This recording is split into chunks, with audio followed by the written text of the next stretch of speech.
Coming up today on the Nick Craig Show, another batch of primaries on Tuesday night. Some interesting results, particularly out of New York City, as the Democrat Party continues its surge to the left. We'll have all the details coming up.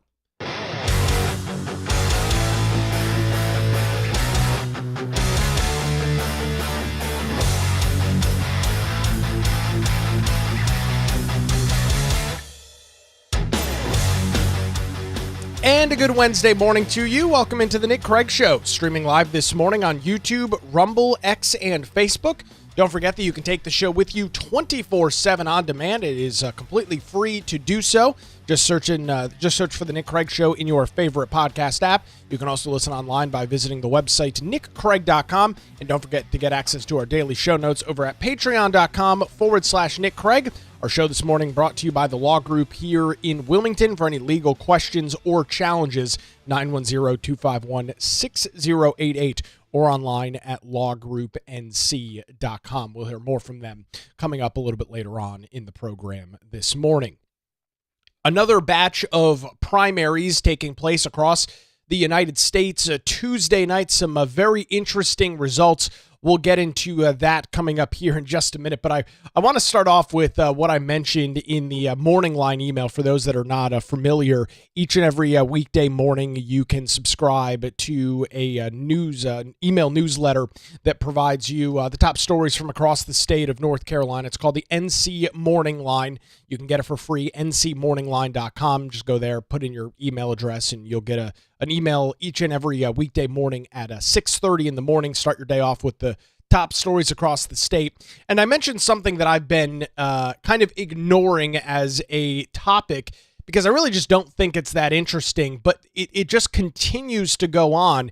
And so I felt the need to address it. This is the nonsense going on with the reflecting pool in Washington, D.C. And I know you've seen and heard about it because it's like the only thing that the left-wing media here in the United States has been talking about over the last couple of days.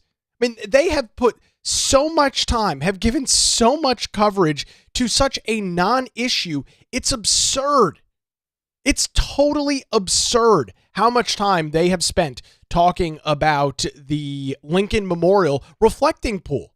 Yet it has been in every single hour of every single newscast on every single cable news network for the past week and a half now.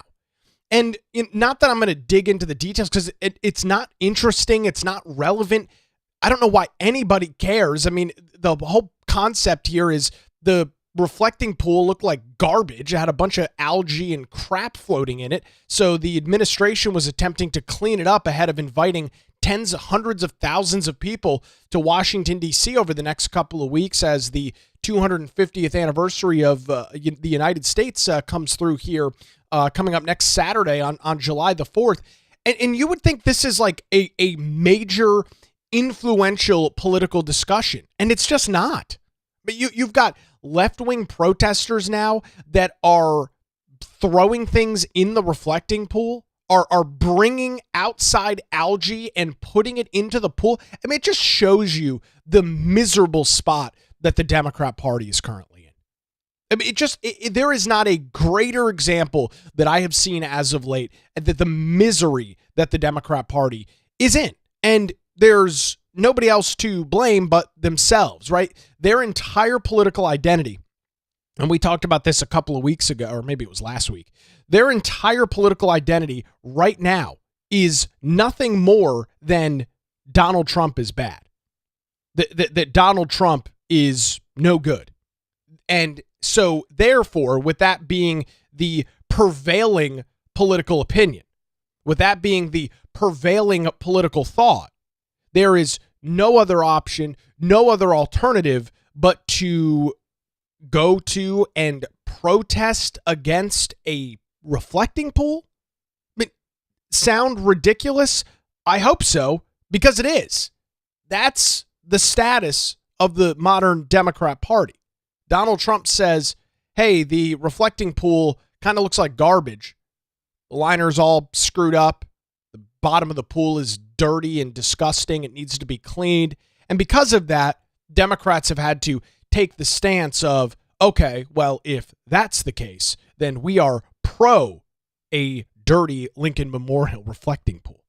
And it is truly astonishing to me. It's not really surprising to me that the Democrat Party and some of these wacko leftists are protesting against it. What is a little bit surprising to me, and I have no problem admitting so, is the amount of media coverage that it has gotten for a story that is so nonsensical, for a story that is so irrelevant to 99.9% of the American public, right? Most of us do not live in Washington, D.C. Most of us do not visit Washington, D.C. very frequently. I haven't been up there since, I guess it was early 2025, around the inauguration.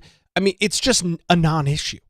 But if you are to look at the coverage from places like the New York Times and the Washington Post and CNN and NBC News, I mean, they've got reporters that are literally standing in front of this thing all day.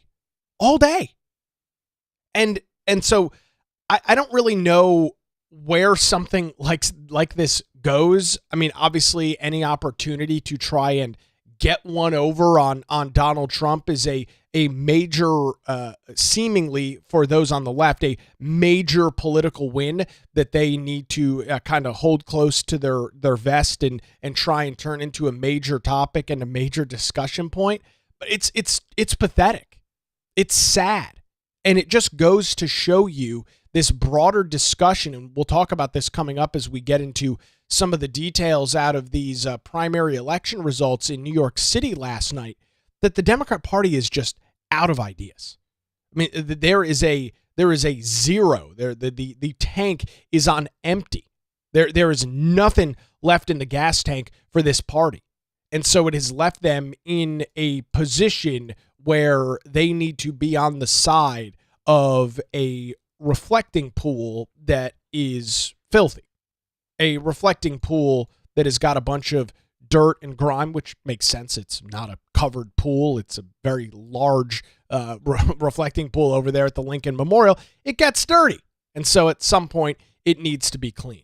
But you would think that with all of this discussion, with all of this conversation, that we would be talking about, and all the time that has been invested into this, that we would be talking about some very influential, very important political issue. I mentioned in the Morning Line email today, in terms of a domestic story, this is one that has gotten one of the most significant lengths of time and coverage that in recent memory for me, because the news cycle is so quick, and we're all plagued by this. I struggle with it every day when I'm prepping here for the show to figure out, okay, what's relevant, what are we going to talk about? It's a busy news cycle.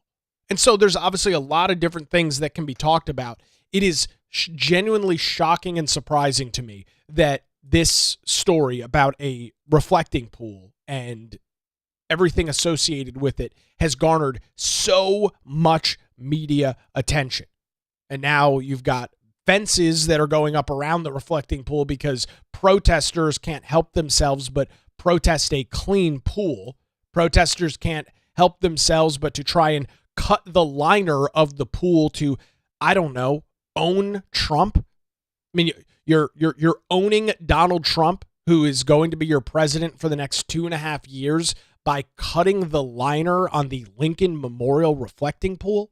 I mean, I can't think of something that provides any less political influence than that. You are not owning the GOP. You're not owning MAGA by defacing the Lincoln Memorial reflecting pool. But these individuals are so deranged and delusional on the left that this is their attempt to show that they are the strong party in the room. This is their attempt to show that they are the ones leading the messaging, leading with the ideas. And it, from my vantage point, it could not be further from the truth. It literally could not be further from the truth. And so I'm not going to dive into any additional details of this because, again, it's just not that interesting of a story. We're talking about a reflecting pool in front of the Lincoln Memorial that I would assume every single person would want to see something that, actually is able to reflect because it is a clean pool. But I guess even something as basic and simple as that has become a hot button, contentious political issue here in 2026. And what a bizarre story to be following over the last week and a half or so. A totally bizarre story. All right, let's jump into some details out of another batch of primary elections happening last night across the United States. Some primaries for our neighbors down in South Carolina. Some interesting results there.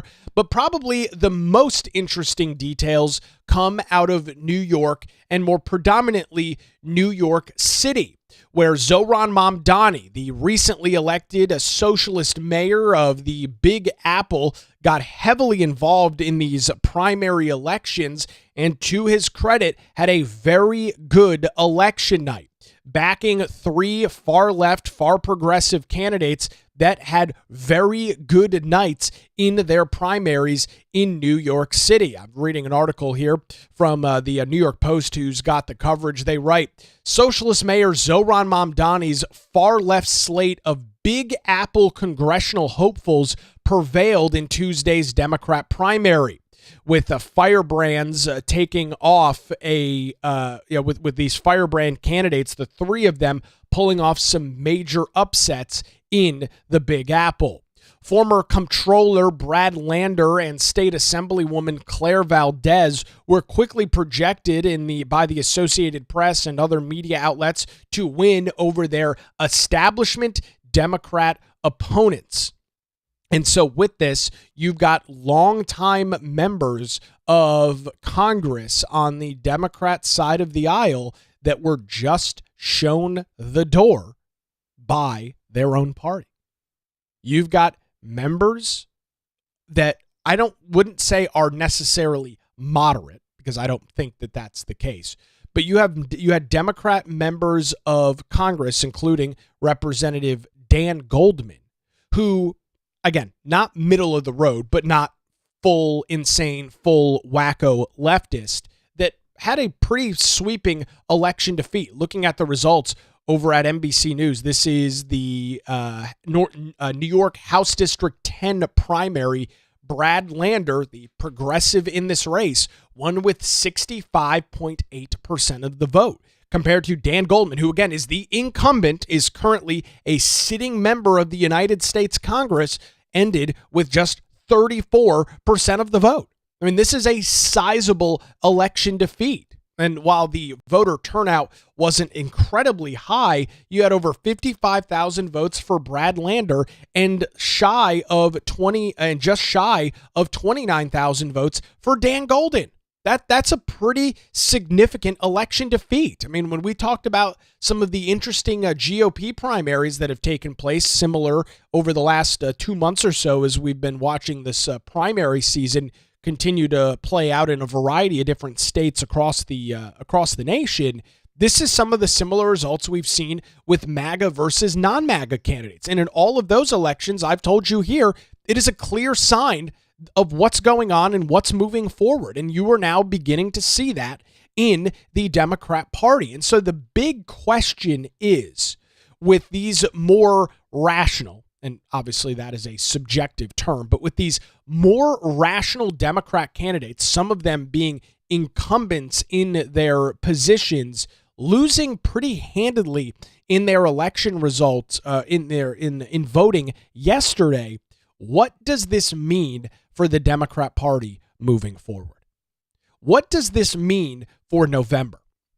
For years now, even back to when I was hosting mornings in Wilmington, doing the 3-hour morning talk show, one of the things that I've talked about consistently is this ongoing struggle, this ongoing battle, what I have called the ongoing civil war within the Democrat Party. And I believe it is as real as possibly can be.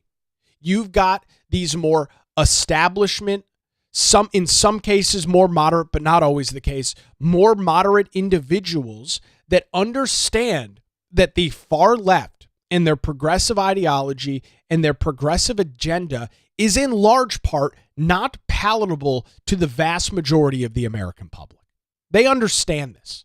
You can say whatever you want about the Democrat Party. I, of course, make plenty of jokes from time to time about how I believe how out of touch I believe they are with the vast majority of the American people. But there are plenty of Democrats that very clearly understand this. And in some cases, high-level Democrats. I think Chuck Schumer is probably the greatest example of this. He's been there forever. He understands the game. He understands the process. He knows what's going on here. And he is terrified. He won't say this publicly, of course, but he is terrified as to what he's seeing. He is terrified with these far-left progressive candidates performing as well as they have been, albeit in primaries. Why?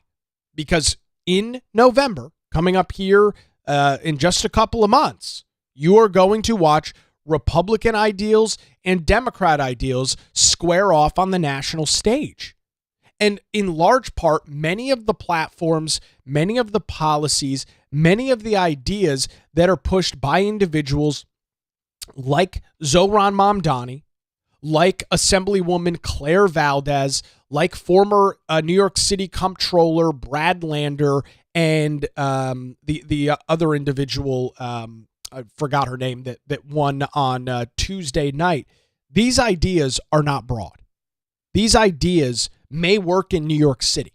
They may work in San Francisco, Los Angeles, Portland, Seattle, Chicago. Name your big blue city where some of these ideas might have some pretty strong support. And that's true. And in these heavy urban areas, things have moved very far left. And those are the ideals that are held by a lot of the individuals in those areas. There's no escaping that reality at all. And I'm not here today to tell you that these ideas aren't real, that nobody supports them. That's not true. These ideas are embraced in these heavy urban areas across the United States. The question becomes, when these issues are essentially wheeled out on the national stage, when you have to defend these issues, not just to the Democrat Party, but to more moderate, middle-of-the-road voters, some that will undoubtedly lean left, others that will undoubtedly lean right, and Republicans, depending on where the election is taking place, what the district looks like, so on and so forth. When you have to cart these ideas out to the broader public, what is the end result? And I am a strong believer at this point, and this is subject to change. I am not here to tell you that this is set in stone. But as of right now, from everything I've been able to ascertain about these far-left socialist, progressive, Marxist candidates, these ideas that they run with are not things that are palatable to the general populace, to the general voting bloc here in the United States. And so that begins for the Democrat Party to create a major problem, as we have talked about in great detail here on the Nick Craig Show. A midterm election like the one coming up in November of this year should be very good for the Democrats. They should have sweeping electoral success, because that's what midterms have shown us in recent history. The party that is in the minority performs very well in that first midterm election after a president is elected. And so the Democrats have a golden opportunity in front of them right now. Are they potentially throwing that away by backing and electing in primaries these far-left socialist progressive candidates? That's the million-dollar question with this entire discussion. What does the impact of this look like as we approach November? I don't think it's beneficial for them. I obviously could be wrong. I don't have a crystal ball. I cannot predict, and I will not predict the election outcomes, at least right now as we approach November. We're still way too far away from it, but the warning signs, again, are starting to build. We'll have more on this coming up in just a couple of minutes. But before that, I want to tell you about the law group here in Wilmington, tell you about Melissa Gott and her team, and remind you, when you have any legal questions across southeastern North Carolina, put your trust in the law group right here in Wilmington. Going back to 2003, Melissa Gott and her experienced team of attorneys have provided high-quality, affordable legal services across the region. Whether you're facing a divorce, navigating a real estate transaction, or maybe you're in a position where you need a strong defense, no matter the issue, the Law Group has your back.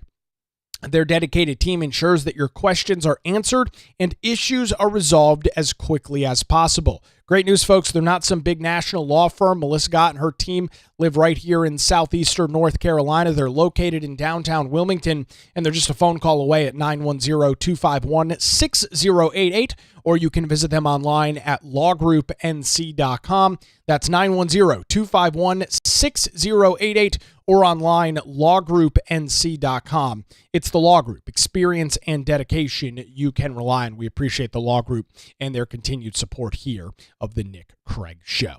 All right, we'll grab a quick break. On the other side, we'll get to some of your comments, as the question to you really is this surge of these far-left Democrat socialist candidates. Does this put the Democrat Party in a good position to perform well as we approach the midterms in November? We'll get to some of your comments and more analysis coming up as the Nick Craig Show continues, streaming live this morning, 7 a.m., YouTube, Rumble, X, Facebook, and available 24/7 wherever you get your podcasts.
Welcome back to the Nick Craig Show. Don't forget, coming up tomorrow night, our Nick Craig Show monthly Patreon hangout for those that support the show over at patreon.com/Nick Craig. We get together once a month, chat about all of the news, topics, and issues of the day. There's been a lot going on over the last couple of weeks. That is headed your way Thursday night, tomorrow night, 7 o'clock. You can get the link to that over at patreon.com/Nick Craig. When you sign up over there, you'll also get access to our daily show notes and more. All of that, patreon.com/Nick Craig. Look forward to chatting with everybody coming up tomorrow evening. All right, back to the big news of the day. More primary elections taking place across the nation last night. Elections in a couple of states, South Carolina having some major GOP primaries. But we're focusing this morning on New York and New York City, where Zohrani Mamdani's backed socialist candidates went 3 for 3. and won all of their respective Democrat primaries for the United States House in New York last night.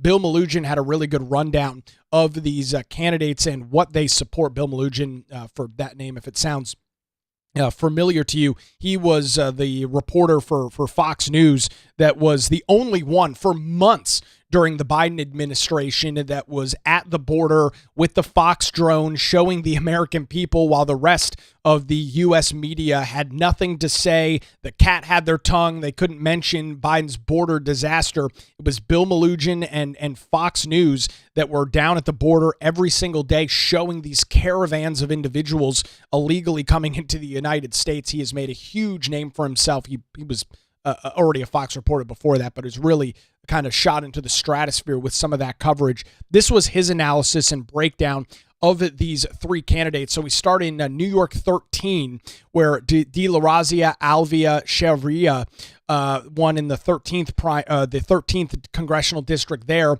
Her policies include abolish prisons, abolish ICE, abolish borders, defund the police, and, quote, all deportations are wrong, including for violent criminals.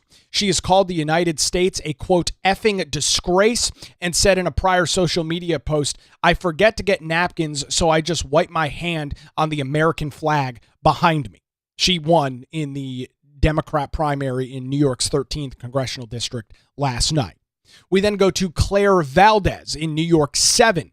Grant citizenship and voting rights to illegal aliens, use taxpayer funds for all transgender treatments, and eliminate private health insurance. Very common sense, logical ideas there. She, a banner night in New York 7. And then in Brad Lander, successful in his primary, that's New York 10. That's the one where upsetting Congressman Dan Goldman. Abolish ICE, forgive all student loans, almost $2 trillion worth, and expand, aka PAC, the United States Supreme Court. So these are the three candidates that had the three of the most progressive far left candidates that had major successes in New York City last night. And the question I posed before the break was, what does this mean for the Democrat Party moving forward? Right? Because these candidates are by far some of the furthest left, some of the most extreme Democrat candidates. And it's maybe important to take a little bit of a step back and explain the difference. And this is something that is relevant for both political parties. Explain the difference between a primary and a general election.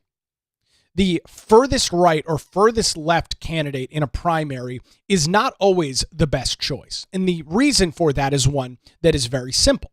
When you are in a primary and you are winning in a primary, it is your own party that is voting for you, right? And we typically see in primary elections, voter turnout is low. It tends to be the more engaged voters that show up. And on the progressive left, it is the more progressive, socialist, far left wing of the party that is very active in the political process and typically the one that shows up during a primary election. Similar situation on the right. It is the more grassroots, more conservative group of individuals that show up during a primary election. And I'm here to say that for both parties, and the Republicans are just as guilty of this as well, electing what you deem as the quote unquote best candidate in the primary is not always the best candidate. Now, that's not to say that you should be electing moderates or squishy or soft candidates. No, absolutely not. But a primary election is far different from a general. And this is something that a lot of folks cannot wrap their head around. And so the question is, after we see these results, or now that we've seen these results, I should say, in New York City last night, what does this mean for the general? While these candidates might be palatable amongst the very vocal, very progressive, very extreme far left, are these ideas like abolishing prisons, abolishing borders, defunding the police, granting citizenship and voting rights to illegal aliens, packing the Supreme Court, taxpayer-funded transgender surgeries, are these issues that are palatable to the broad majority of the American public? The answer to that from my vantage point and everything that I have seen is unequivocally no, they're not. These are not things that every day, and when I say normal, I mean more in the middle of the political spectrum, normal American voters are interested in. They don't want to defund the police. We've already seen this play out. This was the big move in 2020, 2021, and 2022. Democrats ran all around the United States talking about defunding the police, defunding law enforcement. It was a miserable policy idea. It did not gain a lot of support. It did not cause people in states across the U.S. to show up in droves and vote for the Democrat Party. It's a stupid policy. It's a stupid idea. And the vast majority of people, I would argue 80 to 90%, don't agree with it. And so when you put a candidate that has those ideas up at the top of the ticket, which is what's happened here after the primary, it is these candidates that will move forward onto a general election, what does that do? And that's kind of the interesting thing that I'm going to be keeping an eye on in the months and weeks to come. Because the larger question is, what is the direction of the Democrat Party? Where does that party move? You've got Hakeem Jeffries in the House, old Chucky Schumer in the Senate. While these guys I don't agree with probably 95, if not 99% of the things that they support or that they agree with, these guys aren't stupid. They know what will, I believe, they know what's going to happen if more and more of these candidates start making their way on to the general election ballot. And let me be clear, for New York 13, 7, and 10, these Democrats are going to win. These areas are so heavily blue. The point of this is not to say, oh, Republicans have a shot to flip these seats. No, I don't think that's the case at all, and they won't. But this goes back to something that we saw start a couple of years ago when AOC and Rashida Tlaib and those far left progressive candidates first came onto the scene when Nancy Pelosi was the Speaker of the United States House. And we saw a pretty major and in a large part, a public battle between the Nancy Pelosi's, which of course would fall under the umbrella, fall under the category of the more establishment Democrats, and AOC and Rashida Tlaib and Ilhan Omar and these others trying to grab power away from what they deem as the establishment and the do-nothing Democrats within their own party. To the credit of Nancy Pelosi and the establishment, they did a really good job of holding them off. I mean, to this point, AOC and these other far-left progressive candidates, they haven't really amassed any power. Yeah, they win their primaries. AOC had a great primary election victory last night. They win their primaries, but they don't hold any major power. They're not the decision maker in the room. That's Hakeem Jeffries. That's Chuck Schumer. Those are the individuals that are leading the discussion, leading the conversation for the National Democrat Party. But there will come a point where there are so many of these far left extreme candidates in the United States House that presumably at some point the dam will break and the establishment will lose its grip. And so that's what's going to be fascinating to keep an eye on. That's what's going to be really interesting to see in the weeks and months moving forward. We are chatting about a very interesting night in New York City as three socialist, extreme, far-left candidates backed by Democrat Socialist Mayor Zohrani Mamdani had a big-time election primary victories in New York's 13th, 7th, and 10th congressional districts last night, with the major question being, how do we move forward from this? As, for the Democrat Party, what does this mean for them in November? And in larger part, what does this mean for the direction of the Democrat Party nationally, not only in the immediate future leading up to November, but what does this mean for the party to move forward? And so looking at some comments coming into the show, writes, California is the blueprint, depending on their election laws. Plus, the areas that they are winning have been saturated with far left. And that's exactly the case. And that's why I just mentioned The whole point of this discussion is not to say that in the 13th, 7th, and 10th congressional districts in New York that Republicans are going to win. I'm not under any sort of false impression that that is even close to practical. It's not. And I do not believe that's going to happen at all. I don't think that's the case. The larger discussion is, what do these longer term, aka Hakeem Jeffries, Chuck Schumer, and other Democrat leadership, what do they do? How do they fight off this growing trend within the Democrat Party? As I think I already made the point, and hopefully you agreed with it, these ideas are largely not palatable by the vast majority of the American people. The vast majority of folks in this country do not believe that defunding the police is a good idea. They do not believe that abolishing borders are a good idea. They do not believe that dangerous, violent, hardened criminals that are in the United States of America should be allowed to stay in the United States even after committing these crimes. They do not believe that. Again, these are very, very unpopular ideas.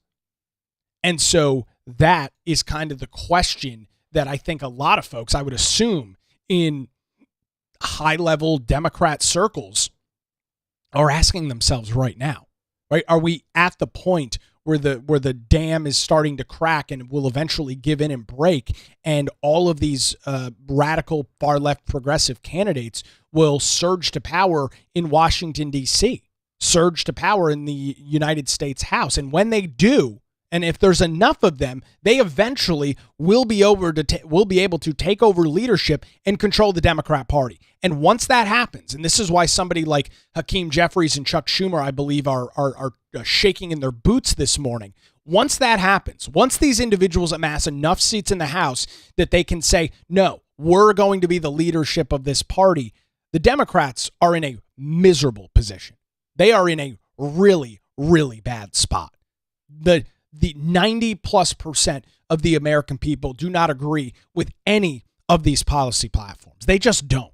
You don't think that that's just my opinion on it. You can look at a variety, a litany of different political surveys and polls and find very clearly that the vast majority of people do not agree with defunding the police, getting rid of borders, packing the United States Supreme Court. These are not largely held ideas by the vast majority of the American public, by the vast majority of the American voter. It's just not.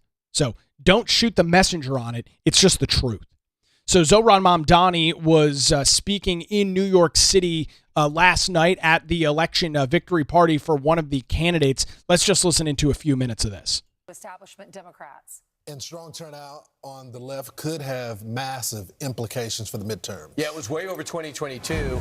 Alexis McAdams joins us now live in Manhattan with the details. Alexis. It looks like I accidentally pulled the wrong clip there, but the clip from Zohrani Mamdani was essentially saying that we won, that we're in control, that we're leading the direction, that we're leading the charge moving forward, that we are the ones that are going to be calling the shots and making the decisions.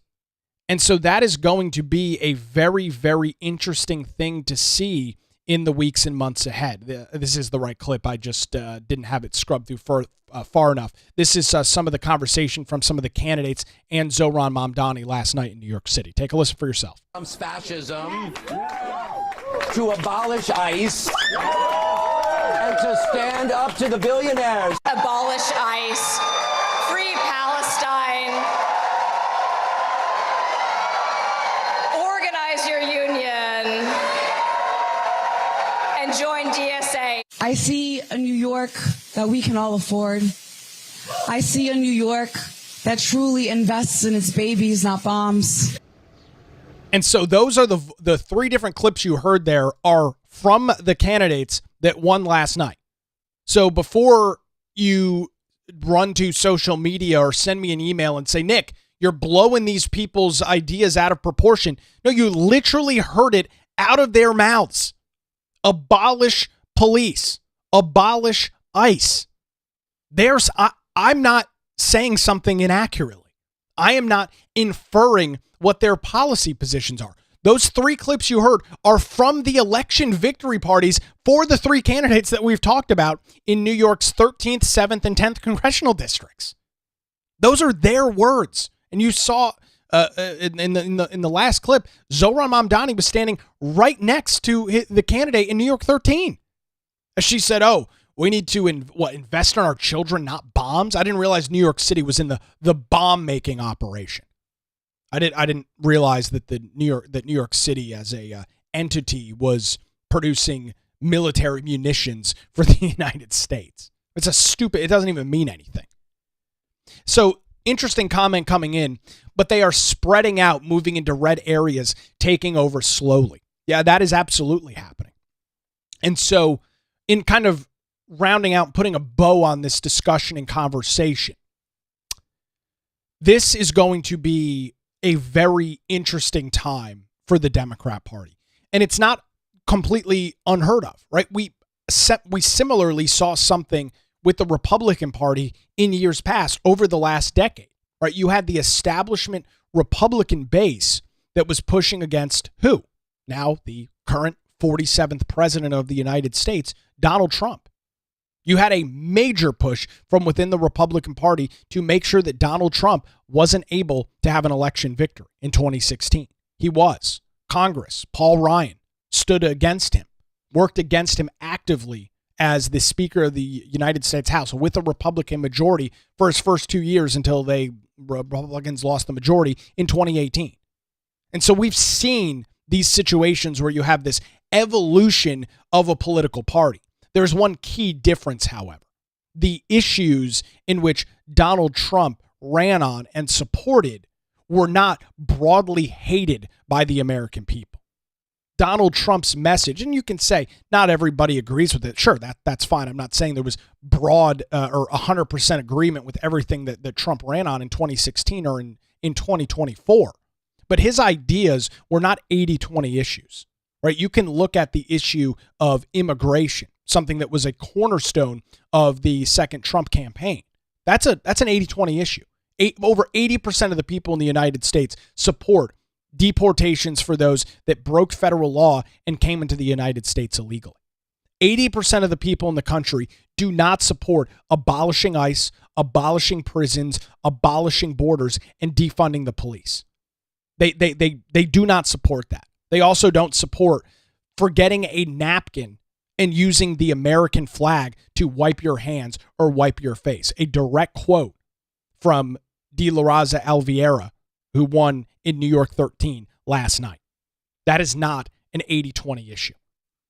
And so it is going to be fascinating to see on the national stage how the leadership within the Democrat Party tries to push back against these candidates that are seemingly amassing significant amounts of power during these primary elections that have taken place over the last couple of months. We'll keep an eye on it and continue our conversation as we approach November right here on the Nick Craig Show.